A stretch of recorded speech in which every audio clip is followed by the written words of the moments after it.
Welcome, seekers of the unknown, as we pull back the veil between the living and beyond. Unraveling questions that plague our minds, and oftentimes presenting the evidence that may prove them true. Let us take you on a journey where paranormal becomes normal, and where what is right behind you just might be echoes of the afterlife or something more. But fair warning, once you step into the supernatural with us, you might just stay haunted.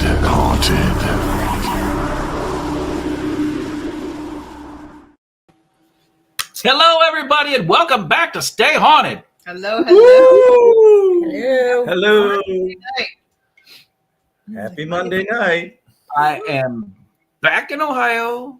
Yay. Oh, no, I never left. You never left. I was just You near did kind of. Well, I you kind of. did. I on a road trip. Hey, yeah. You weren't home. Girls trip, wine country. It was lovely. So everybody knows one of the main reasons we moved back to Ohio is to be near Audra's family. Yes. So this weekend started Friday, Started Friday. and they came back Sunday. Her aunt, her mom, and her two sisters all did. So the eastern part of Ohio is wine country, right near PA. Erie, Pennsylvania, right near the Erie Lake, Lake Erie. It's on Lake Erie. So they spent 3.5 days drunk. I don't believe it. What? I don't believe that. So what they do is they leave on Friday. They head over No. to Antebellum. Archibald. No. Excuse me. Lady Antebella? See, she's still drunk. That wine must have been some good wine. Eastern It Ohio. was There's a bunch of good. wineries there, and they basically start at Grand one River winery. Valley, basically. is Yeah, where Grand it's River at. Valley, and they hit winery after winery Lord after is winery. listening. Get a hotel room. Get up the next day. Winery. Get a hotel room. Stay in the hotel room. Get up the next day. Winery. There is some food in between. I'm just saying. We did eat sometimes.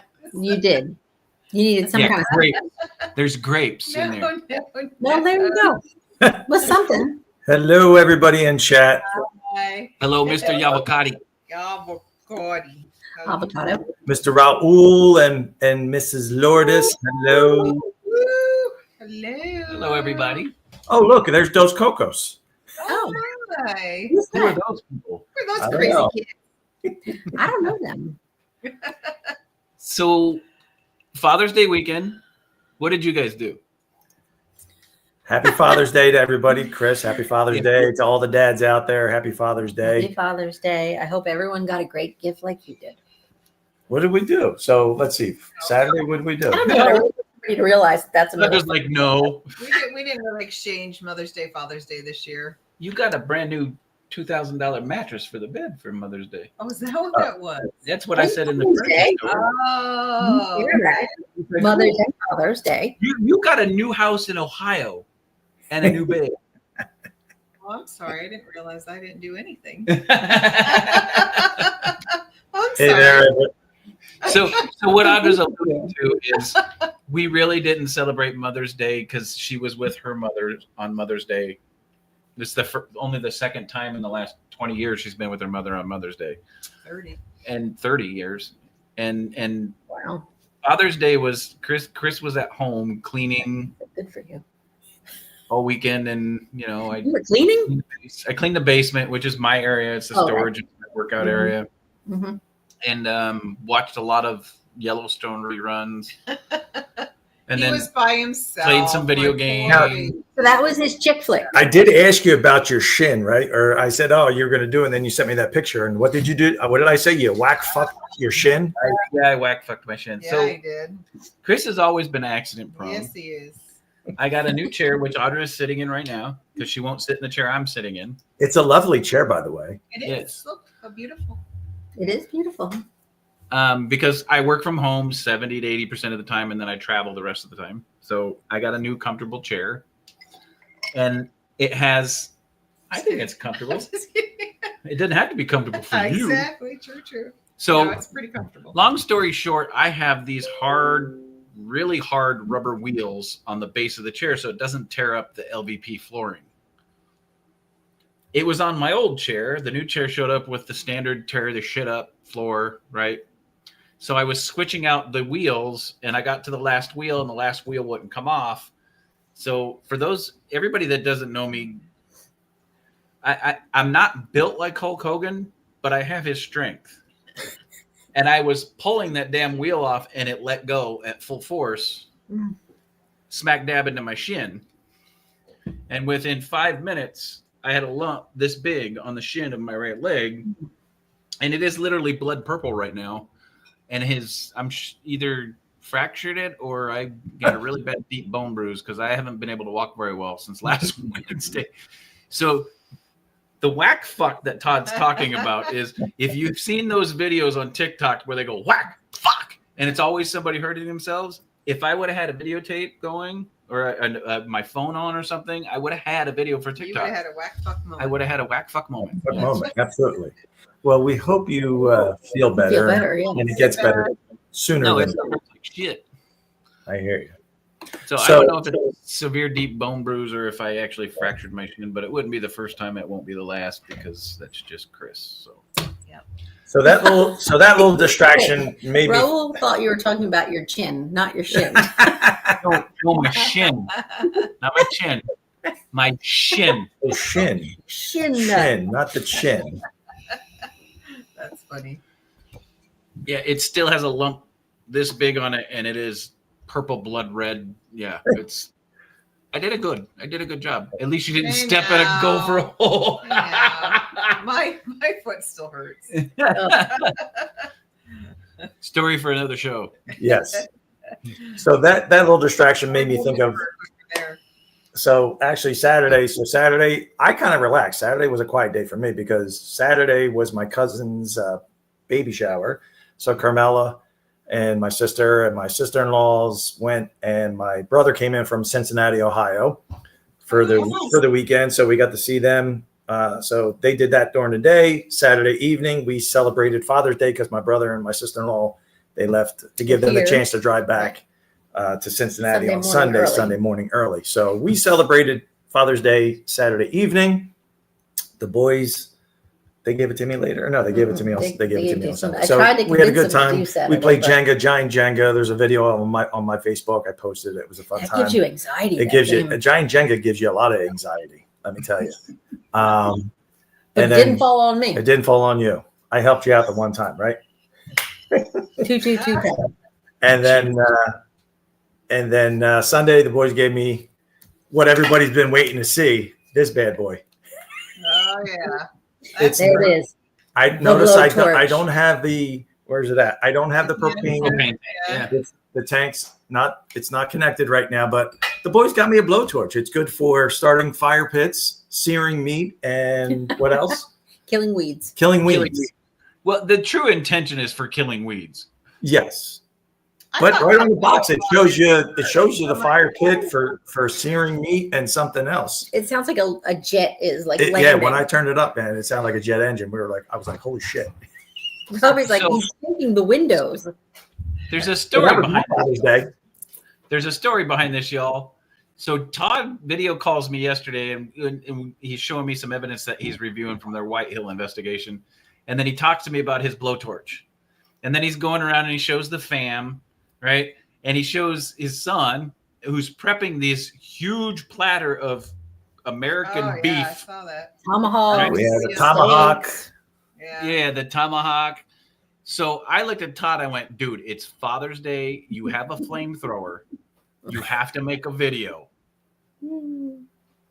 Searing the meat. So for your viewing pleasure, here we go. Here we go.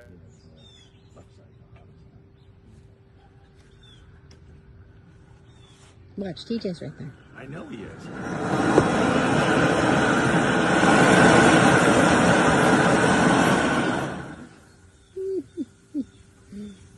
Watch your hair, TJ.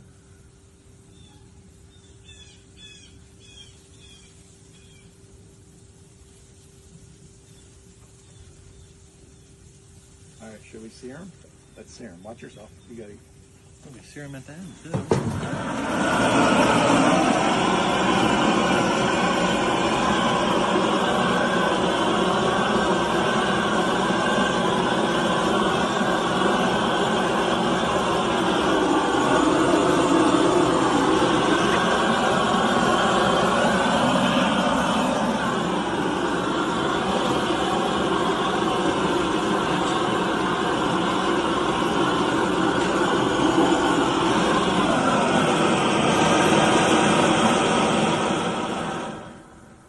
Goodness. Sear more. Think that's good. Should I do the other ones or not? TJ, watch. Yeah, We'll do that at the end. Send that to Chris. Send that to Chris. Send that to Chris. You need to get one. Now, wait, did we not just have a story about him being accident prone? Right? No, it's all good. No. He's Right, good. that's He true. won't hurt himself. He'll be good. He'll hold the flamethrower. He'll hold it. He won't hurt himself. But Look for honestly, amazing- I want to see some comments from the audience. Tell me that is not a true Father's Day video. Exactly, Everett. But I want everyone to know that I got it. And I said to TJ, this is what Dad wants. And TJ's like, that's it. That's it. That's the gift right there. So why did I do it? I don't know. You are crazy. That was fun. That was awesome. I knew it was a gift. He would always remember.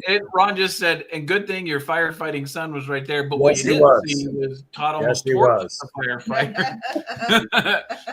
He's going to burn the steaks. He's going to burn the steaks. I was good. I only did the tomahawk. I didn't do the other ones. Oh, I was nice Come about and it. say I hi. knew only to do the tomahawk. You're not eating mine. So. Okay, no.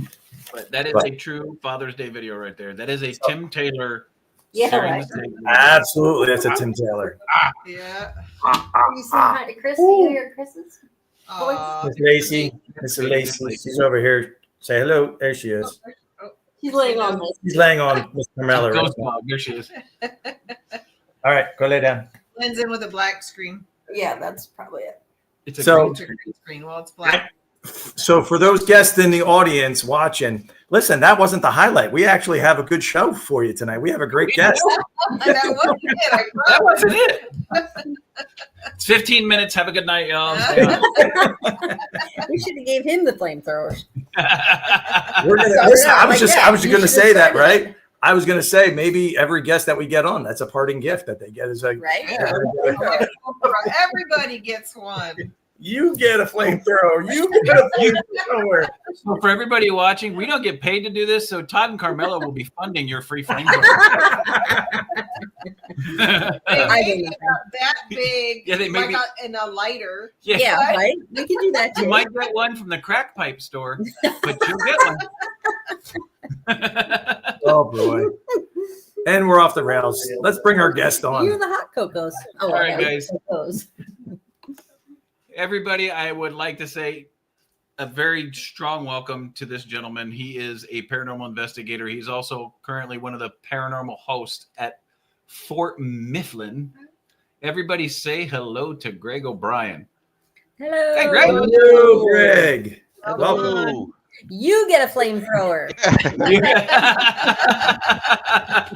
That could take But care the of some of the mosquitoes at the fort. Oh, and, true. all Yeah. that. There you Yeah. Listen, that may make its way to the bash in July. Oh, nice. No, More. you cannot have it at all. Burning down the house. Oh, I mean, I know they have a cigar. You know, usually they do some cigars. yeah. So we can use that to Yeah. light cigars. Light the cigars. Yeah. Get Anthony Simonelli there. We'll burn some cannolis. Yeah, All right, Greg. absolutely. Sorry, Greg. Every now and then we get off the rails. So, Greg, That's no problem. tell everybody how you got interested in the paranormal, how you got involved with Fort Mifflin, and what you do there currently. All right. Well, I actually got interested in the paranormal, but years ago when scouts at the fort, we did a scout sleepover, and this was before it was, on Ghost Hunters or any shows or anything. Goes back. And it was the weekend after the siege weekend. Fort Mifflin held off the British for 5 weeks in 1777, largest naval bombardment in the Revolutionary War. And we always have a big reenactment and the weekend of in November, highlighting the anniversary of the siege. So we did a sleepover with the scouts the weekend afterwards, and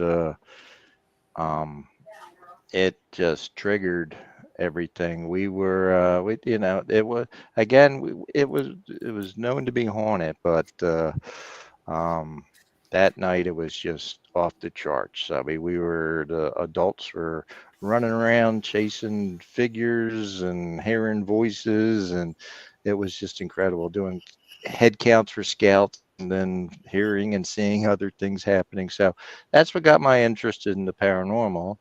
And I started getting involved with the fort, volunteering, and then got into a bunch of different paranormal groups, of course, and eventually got asked to be the paranormal host there at the fort. So that entitled me, and I get there to invite host different groups from around. We would get groups from all over the country to spend the nights at the fort. So that's I got to host all these different groups and meet all these different people, and then I would go out to different paracons and spread the word of Fort Mifflin.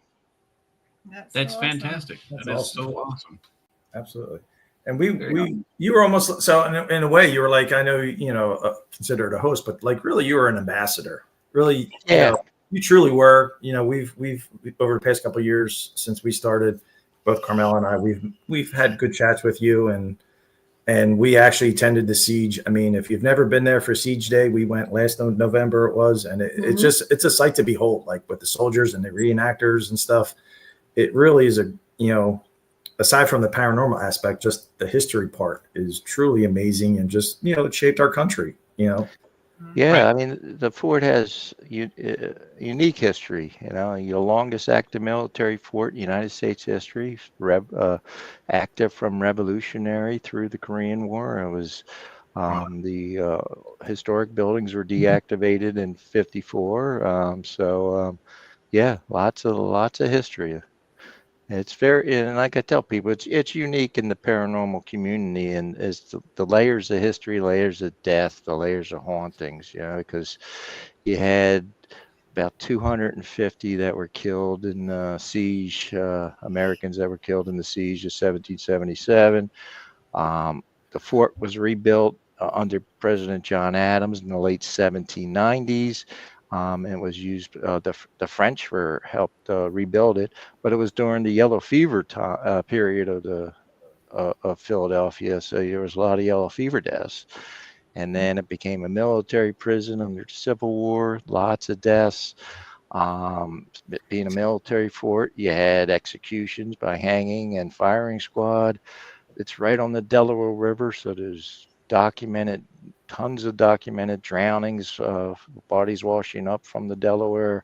There's a moat around the fort, actually documented drownings in the moat. So it's very unique, and there's a lot of places to investigate. So it's a very always in the top 10 of everybody's list as most haunted. So it's a great place to come out. And like I say, the history, if you don't, the paranormal, the history is unique. It's one of the last intact revolutionary battle sites. That whole ground that is there was subject to the bombardment of the British in 1777. So it's very unique. You basically have the paranormal beef stew when you get to Fort Mifflin. Yeah, it's all there, and like I say, I mean, there's Revolutionary soldiers, Civil War soldiers, civilians, children, women, whoever, and there's just layers of death there. So you just have the layers of the hauntings. That's fantastic. One thing that Greg didn't tell you about his paranormal journey and the history of his life in the paranormal is he is also Johnny Zaffis' stunt double. Yeah. Maybe. I definitely see. We give him. Yep. We'll get him this little hat and. Yeah, I got my other hat. I got to He's got put his that hat. on. I'll be wearing it at the bash, and I'll There be you go. hanging out with John. That's I'll awesome. sign his books. When he needs a break, you'll be If like he needs a break, I'll just sit there. John, go get some lunch. I got this. I got this covered. So you actually shared some stuff that you've caught Oh, at cool. Fort Mifflin. So let's, I've got it in StreamYard, but let me share. Yep, and I can go over everything. Sorry, guys. Let me get into the file here and share it with you guys. Thanks, Ron. I see his comment. Yeah, when you're getting up on top of those hills and looking down, and just the view from up above on the hills surrounding. Oh, yeah, the view. Yeah, you can view all the way over to Center City, Philadelphia. And you're looking over New Jersey. Yeah, it's just a great. Sorry, guys. You're good. Apparently, StreamYard has changed their settings to allow you to do more shit. So it takes a minute to find the shit that You're I need. good. So hey, oh, there we go. All right, so that's a casemate 5, and if you are you able to zoom in at all? Oh yeah. Go bring it down. You see any of those faces? Oh yeah. This was during a scouting. This was actually that first time I was there with the scouts, You and see it or no? Oh yeah. I'm like, how do you not see that? Interesting. Got a so big here. the scout. I was there with the scout. He took that picture and then he screamed and he ran out. What's up? And he goes, "Look at this picture." So that's in casemate 5. The casemates, they initially when they were built, they were bomb shelters. But then during the Civil War, all these became the prison cells. And casemate 5 is where they kept the Union prisoners. And always people go, "Well, why were there Union prisoners?" And it's like, well, if you deserters, murderers, if you committed a crime, and you were thrown in jail. So the faces are in for those that may or may not be able to see. At first I had a little second, so you can see it's in. I think one of them or a couple of them are in the highlighted areas, right? So if you're looking in at that dead center one, Yep. That dead center lighted area, not to a little bit over. You see where the lighted part Down. Yep, right there. Bring your cursor Down. back over. Right There. Yep. Yep. It's like his face is sticking out through the wall. Yep. And then if you go over to the right some, you see a nose. Yep. To the right, then there's a profile. There's a big one right here. Mhm. Yeah. And then above that is a side profile. See where the real bright light is? Right there. Yep. What's even more intriguing, and I'm going to pull my environmental crap on you, is you see how this floor is dirt. Okay, you see this is probably old brick and mortar. It's right? all brick, yeah. Yeah. What's even more intriguing is this mist right here. Mhm. Yeah. This mist right here only happens in a climate condition where the ground is moist, where you can see where some of the ground is moist. Right. But the temperature in the room is cooler than the ground, and the ground will actually fog. It will create a dense fog that comes up from the ground. Herein lies the problem. Because this is all brick and mortar, the ground is not going to be warmer than this because you see the sunlight coming in. The sun's going to heat up the brick before it heats up the ground. So there's no environmental explanation for this mist he caught here. Right. That's crazy. Yeah, that is unique. So the mist will come from the ground that's moist when the ground starts warming up more than the air around it. The problem is this will heat up before this will. Now, quick question, Greg. Do you so the light reflection, the lighting that we're seeing on is there openings in the ceiling of the casemate? Do you know for air? There's some openings, yeah, back to let some light in. Well, Right. yeah, let some air and light in. Right, and these would have been gunfire openings too, right, Greg? They were just basically ventilation openings, Right. but you could have used them as gun ports. Yes. Right. Okay, so this ventilation opening and the exterior of this wall would have heated up a lot quicker than this floor would have, because you can see the floor is not heating up fast enough to dissipate the water that's on the ground. Right. I mean, those casements are always damp. I mean, constant. Right. But there's not enough environmental conditions to produce this mist. So this mist is unexplainable. I wouldn't say paranormal. It's still unexplainable because the temperature differences aren't correct for this to form. Very interesting. It's very interesting. Cool. So not only do you have your pictures, but this mist is also Mhm. something that's unexplainable too, because the environmental conditions do not produce enough heat on the floor to create this fog coming off. The walls are going to heat up faster than the floor is going to heat up, and the floor's got to heat up faster than the interior temperature of this casement. What did you call it? Casemate, yes. Casemate. Okay. So this air has to be cooler than the floor, has to heat up faster than the air. And because of where the light is coming in and the way the temperature is hitting this brick, this area is heating up faster, which makes this mist unexplainable environmentally. So this is actually a better picture than you thought. Nice. Yeah, I didn't even realize that. Chris is good about that breaking down environmental. Oh, that's it's aspects great to have somebody know. do that. Yeah. And then my thing is with somebody that might throw out the whole pareidolia thing. So that's why I was asking about the opening, where the sunlight's coming through. Like that face is actually like, unless somebody's like, don't ask me, like that face is actually look like it's coming through out of the wall. Like if somebody, like obviously it's probably just an opening of some type to where the light's coming through and filtering, but like what would cause that detail? What would cause that? And it's almost like 3D, like that face is coming out of that wall. What would cause that? I'm not an expert, but if anybody has an answer, please enlighten me. Well, you can always say pareidolia, but the fact of pareidolia is you see one face, you see maybe two, but when you get 3 to 4 or 5 faces, it's almost going, come on now. I mean, Right.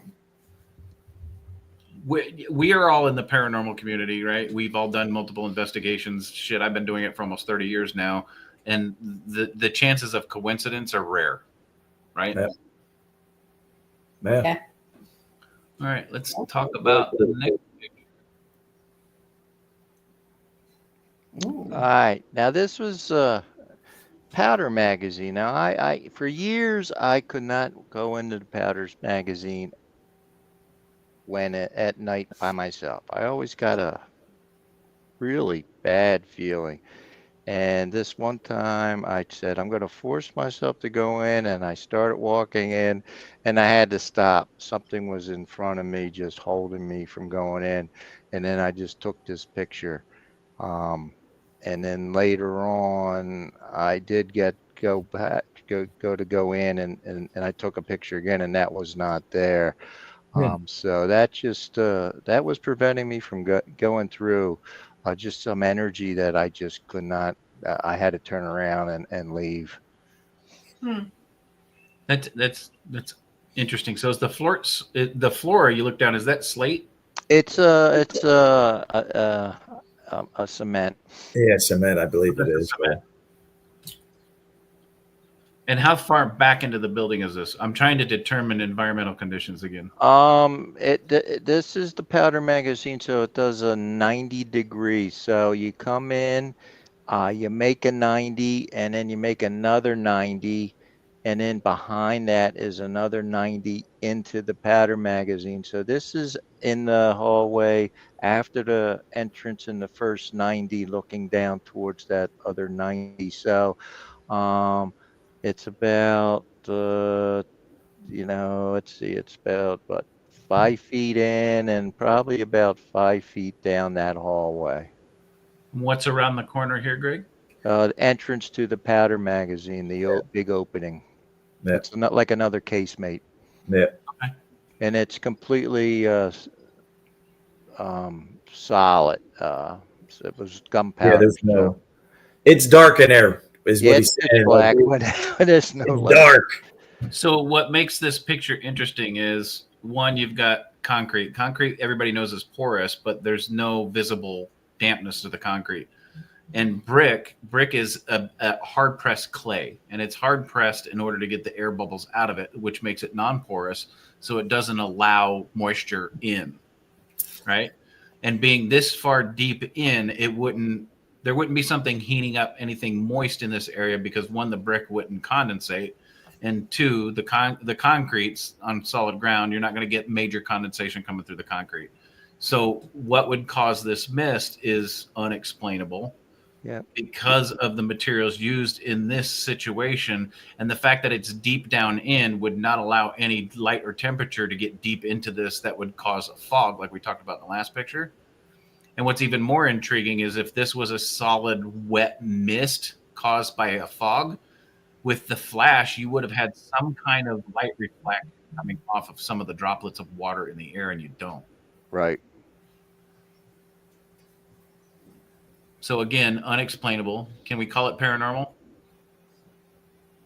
Maybe. The reason I say maybe is because a normal fog or mist won't cause a shadowing effect on the wall. See the shadowing effect here? And the shadowing effect here?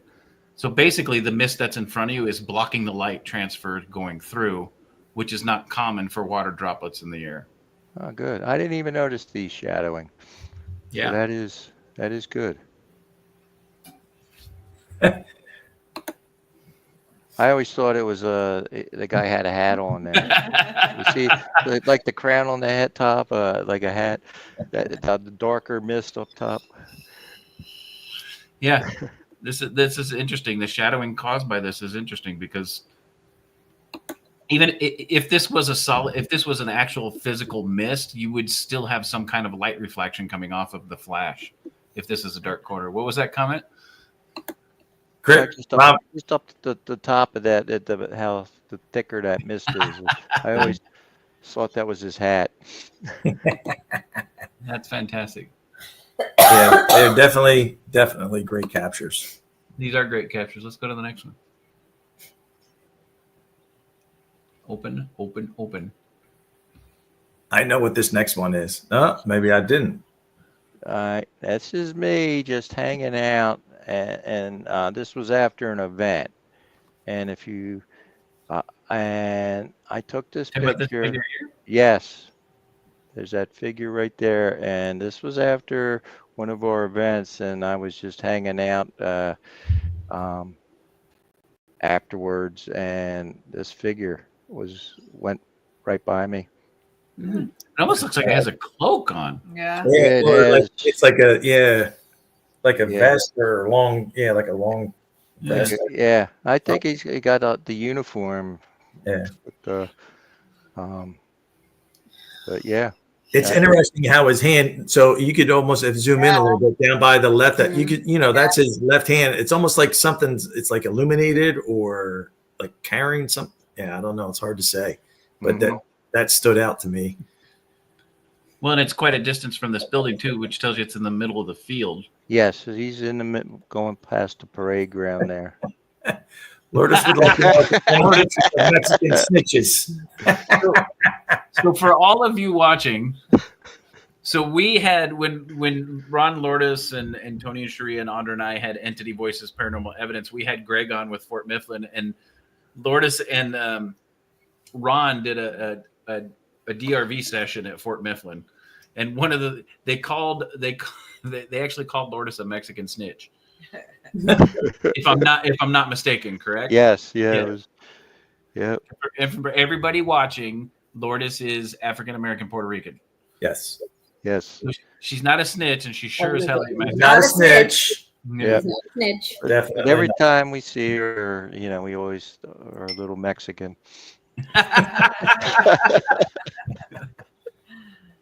That's definitely intriguing. You can't debunk it. Yeah, you can definitely see it's the torso and a left arm, and then appears to be. There was nobody else in the fort with you, Greg? No, at this time it was just me sitting there, and I was getting ready. Well, I was getting ready to clean everything up, close everything up, and get the candles out and get everything taken care of after an event. And I was there at the, um, right there at the end of the barracks on the porch there, and I just saw this figure go by and took this picture, and then he just went away. Now, was there did you hear any audible footsteps with it by any chance? Yes. You did. Yeah, I get footsteps a lot. Interesting. What if there's Is that snow? so? Was the footsteps? What did you hear the footsteps first and then look and then see it, or did you see? Yes, yes. Hear the footsteps and then looked up and Wow. saw him going by. Yeah, they like to. I'll walk around. If I'm there by myself a lot of times, and somebody's always walking behind me. You hear them, especially if there's snow and you're walking in the snow, and you You can hear hear him crunching. the you crunch. hear the crunching behind you. Wow. Nice. They know our names. They call us by our names. They say hello. I've gotten, as I've walked through the parade ground all by myself, opening up or closing up stuff. And I've one time got attention, and I stopped in my tracks, and Wow. I saluted, and then I kept walking. That's pretty cool. So this actually supports our theory that the more you investigate a location and the more familiar that the spirits, or we call them people without their meat suits, right, get used to you, the more you see them, the more evidence you capture. This is a perfect example. Yeah. Yeah, they become familiar with you, and Yeah. and I mean, when I first started, I call it, they was hazing. They were testing out. I mean, the first time I was there by myself overnight, I mean, I had banging on doors, and I'd open the door and no one was there, and they'd be banging on the doors, and you just, they were testing you to see if you were gonna skedaddle or not. So, Mhm. I would have skedaddled. Carmela said she's all game for that. yeah. All right, which one? This one, Oh, I if see you it right look, that's the Torpedo magazine, and again, Yeah.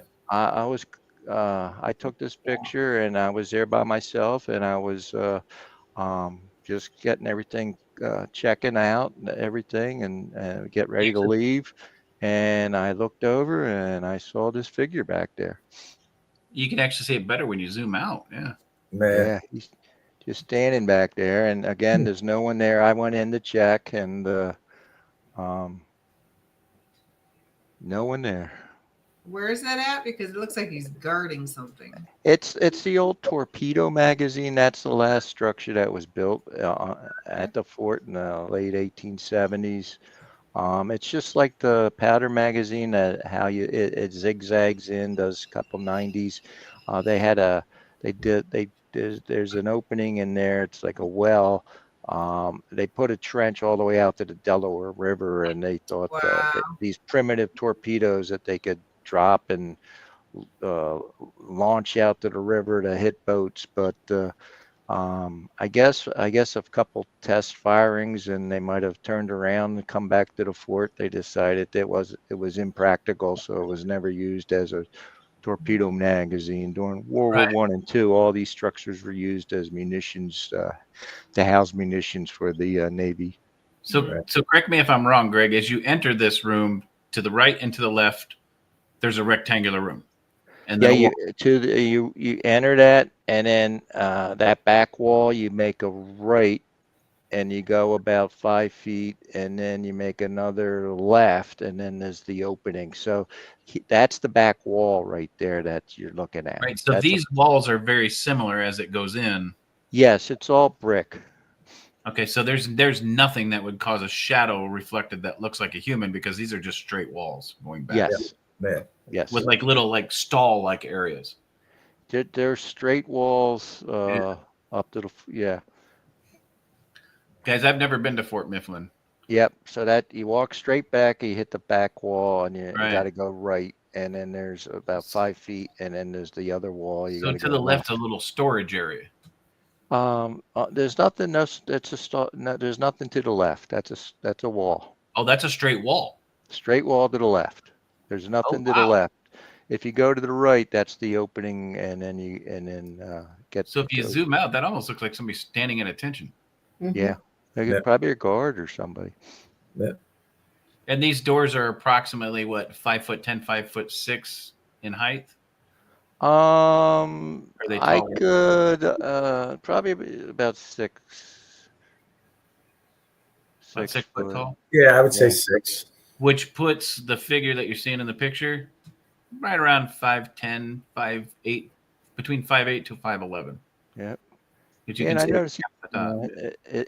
I think he with the hand there. See that little white? Is he? Maybe he's got a gun. He's Yeah, it looks got like he's holding a over his weapon, shoulder. standing at attention, standing guard. Yeah. That's fantastic. Cool. All right. How many casemates are there, Greg? I know. So there's casemate 5, There's 11 casemate 1 through 5. through 5. All right, that's and then there's casemate 11 is the solitary confinement. And how they got casemate 11 is there's 2 the Sally ports considered casemates. There's the East Sally port and the West Sally port, and then the bake oven. So originally the bake oven was casemate 1, and then it was casemate 2, 3, 4, 5, 6 down, and then 7 and 8 were the East Sally ports. 9 and 10 were the West Sally ports, and then the casemate 11. That's how they got to 11. But we don't call the bake oven the Sally port. I mean, casemate anymore. So that's why 1 through 5 is now 1 through 5 instead of 2 through 6. All right. So this one is our most famous of the picture. This was a 4th grader, a school trip. Now we always have a tour guide with school groups. Again, this is casemate 5. That's the that's the fireplace in the back, and the entrance is right by where that figure is standing. Right there, you can see the entrance. Yep, yep. And the tour guide would have been in the children were standing, and the tour guide would have been on the opposite side in the back where the first picture with the faces where he would have been standing back there talking to the children. And this 4th grader turned around and took this picture. And then the mother was going through his pictures and then sent this to the fort and said, "Who is this?" And we're like, "Well, that's not one of our That's tour not what guides." she said. There was the F-bomb in that picture. Oh, I'm sure Yeah. there was. So with the original picture, you can actually see on that the dark side of him. You would actually see the stonework, brickwork that threw him. Yeah. I mean, it's just amazing how perfectly, it goes from dark to light. I mean, it's just straight down through the middle of him. So, Mary Beth, I do believe that tour guides get dressed up, right? yes, Greg? they do get dressed up in gear, but the tour guide that was there wasn't dressed like that. That wasn't him. On Just the other saying, Mary side. Beth, that's not the tour guide. That's So not if the tour guide. Yeah, if And you look really close, he's got a revolutionary type hat on, yes, and this jacket he's wearing is almost it's a mariner's jacket. yeah. Well, some people think he looks like he has a hook on his hand, like he's I was thinking the same Yeah. thing. I you say that, and he's Greg. like wet. Now there were pirates, and people did, like maybe he was somebody that drowned off a ship on the Delaware. Now that you say that, I mean, that does look like it looks like Captain Hook, to be honest with you. Yeah, it does look like a Captain Hook, and this was Your next sent out picture to has Peter multiple. Pan in it, does it, Greg? Yeah, it was sent out to multiple professional photographers. The pixels are matching. There's no app. Nope. Everything it lines up perfectly with that. So that was, like I say, That's the insane. Yeah. Yeah, I know. Our first time when we went, probably 2 years ago, for the Candlelight it was thing. candlelight tour or whatever we come Right. on, and that when you go register and check in, they have that. This is one of the photos that they have out on the table and stuff. And we were just looking at it. We were like, "Is that?" Or like, "That's a tour guide." And they're like, "No, that's fourth grader caught that." And we were like, "Holy fourth shit!" grade caught that. Yeah. Couldn't believe it. And like I say, the actual tour guide would have been the opposite side of the room. So there was nobody at this end of the room. Nobody at this end of the room. This fourth grader took multiple pictures as he was going around, and then this just popped up. That is crazy. It is. How about he never said anything? Yeah. I guess. Now he look at this guy's face too. I mean, it's Yeah. almost no eyeballs. It's like it's like a death face. Kraken. Who's the Kraken? Oh, Yeah, it almost looks like Davy Jones. Davy Jones. this portion is almost deteriorated, like Mhm. almost like a zombie. Right. Right. That is crazy. It really is. And this, I mean, I know on the computer it doesn't really do it justice. You got to see it in person, and it just it's like blows your mind. You're like, get the heck out of here. That's not Right. Everybody looks at it. That can't be. That's got to be Like- somebody. That can't be Yeah. real. And Well, and the detail in this photo is just fantastic because you think back and you see, like, I made fun of Peter Pan, but if you right. you think of Dustin Hoffman and Hook with Right. Right. with Robin Williams, he had the different hooks that he would screw onto his hand. But in all reality, back in those days, and if you want to, I'm going to get gross here. If you look really close, it's almost like the hook is screwed into the stub of his arm, and that's Yeah. flesh, Yeah. which would have actually been Right. accurately, because back then, if they did put a hook on that portion of their arm, god damn, it would have hurt like hell, but it would have just been in the stump. Yeah, that's wild. Like you see in this picture here. That Yep. almost looks like a raw Yeah. somebody hacked off his arm with a sword in a sword fight, and he said, "Screw this shit, I'm putting a fish hook on here." Right? yeah. And then, Little, then you look at the hat, you look at what's the the hair. bandages? Yeah, you look at the hat, you look at the hair, and then you look at the jacket, and you're talking early 1800s type attire. That's Yeah. crazy. Yep. I mean, there were pirates up and down the Delaware. Blackbeard, Captain Kidd. I mean, Fort Mifflin, built 1771 by the British, to defend the city, not only from the French and the Spaniards and everything, but the pirates. So, Greg, Carmela has a question for you. Is that the room where you get your hair pulled, or I got my hair? Yes, Is it it? is. Casemate 5, the blonde females. Yes. Yep, that was me. Well, I was. Well, I am. You blonde. were blonde, yeah. I am mean, blonde yeah, now. Yeah.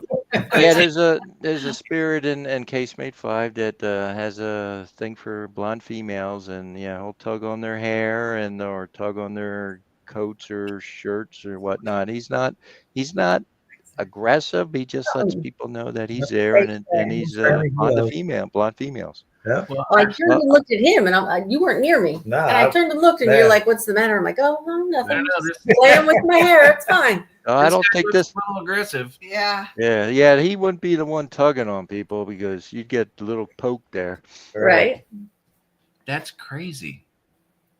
That is this is like, imagine a fourth grader catching what we strive to catch. Right. This is the paranormal. Yeah. golden goose. Yeah. Yeah. So, Yep, just on a school trip. I totally thought it was fake. When I first popped this up, you I'm like, guys "That's not were real." talking. Audra's like, "That's fake." No, That Miss can't be Audra, real. that is real. That is. I mean, crazy. when we saw it in person, we didn't think it was real. We're like, "Oh, who's the?" That's Right, right. I thought it was a Right. reenactor, and they're like, Yeah. "No, that's a fourth grader caught that." That's so crazy. The fourth grader caught it and thought it was cool. His mom saw it and shit her pants. Okay. So Greg, so all the time that you've hosted at Fort Mifflin, what do you think what's the most active spot on the grounds? It just depends. There's, it's like any place. There's times when every square inch of that place is just going crazy, and then there's sometimes the casemates are the hot spot. Sometimes um, the West Sallyport or the Armory. I mean, or the Torpedo magazine or the Powder magazine.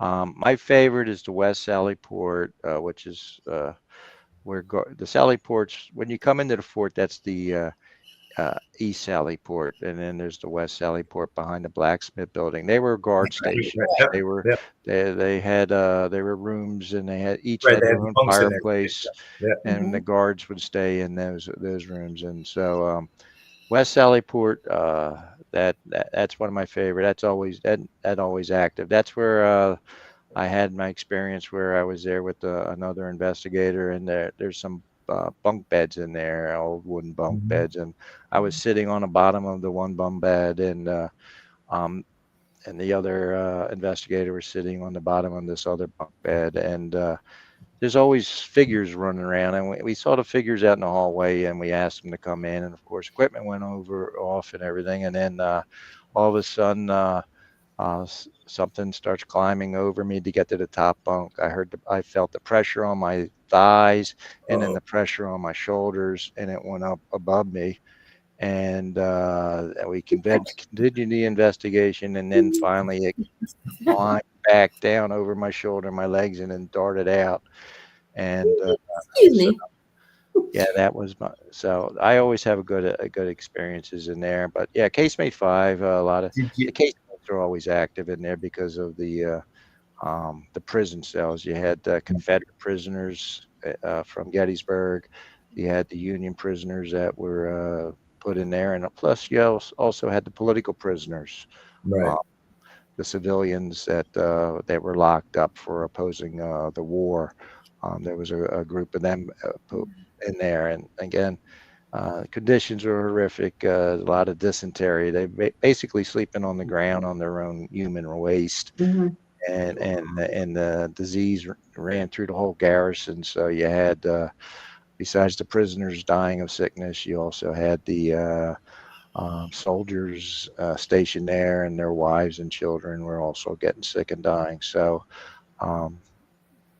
yeah, I mean it's everywhere. Bad situation back then. I'm glad. Yeah. We're not. Glad I'm experiencing life now than back then, because I can't even imagine what it would have been like. No, I mean, when it was first built, it was an island and it was just stuck out there, and it was Mud Island, and it still lives up to its name with any kind of the rain we get. It will get muddy. And then there's the mosquitoes in late July, August. So there's this, it was downriver from Philadelphia, so they couldn't draw their drinking water out of the Delaware, and it was brackish water. They had trouble just getting fresh water. So can you imagine just that river from Philly? Yeah. Yeah. Well, way back, what the biggest polluter that was coming out, it wasn't the sewage, it was the tanning companies. They were, with all the tanning, all the hides, all the stuff, everything they were using to tan went into the river. So that was very, very polluted.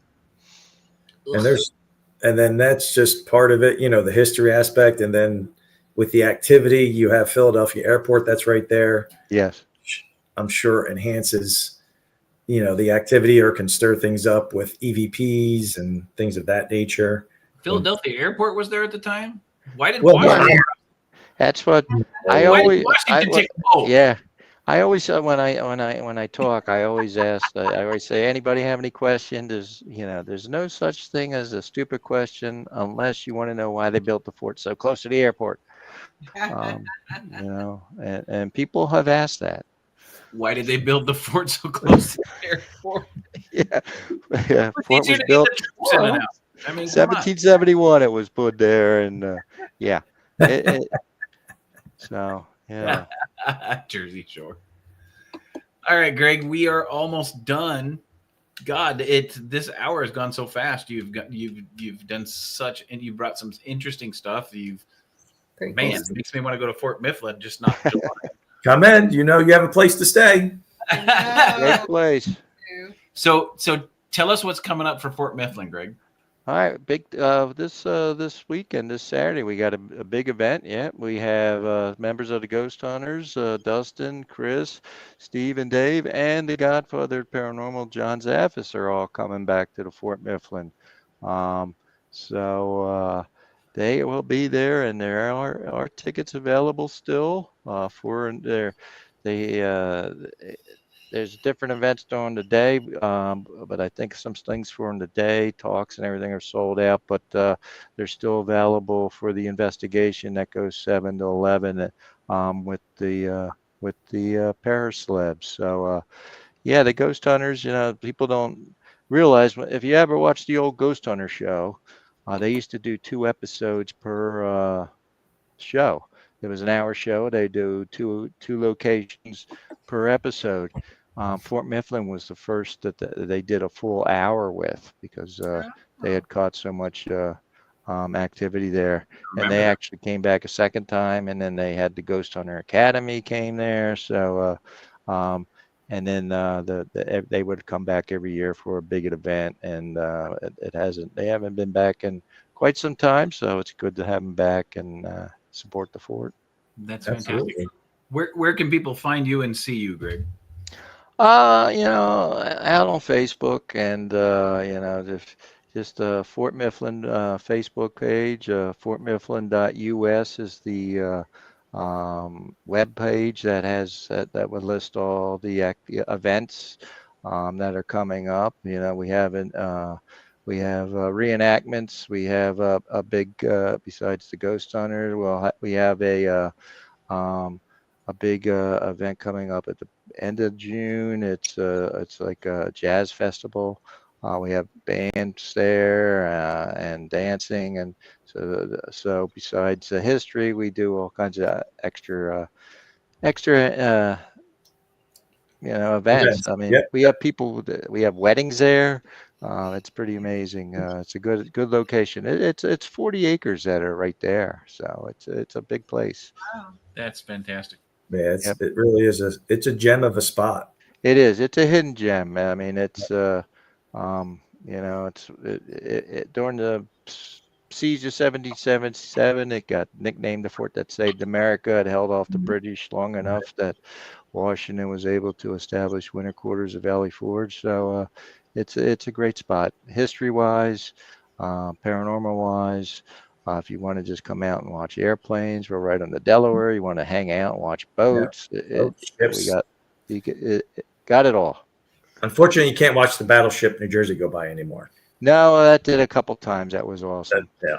And then we had the JFK went by, and then the United States, the liner US. that went by. Coming up October, you got the Marines and the Navy's 250th anniversary, and we'll be open for the big parade of ships from around the world that are going to be coming up to Delaware to celebrate the birthday of the Navy and the Marines in Philadelphia. So keep an eye on that if you go to our website for events that be coming up in October.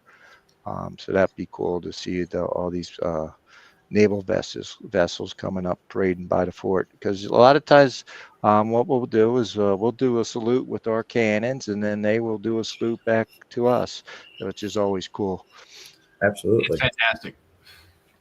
Guys, Greg, thank you so much for being on the show tonight. Thank you everybody for who jumped in and watched and hanging in with us. Yeah, we appreciate it.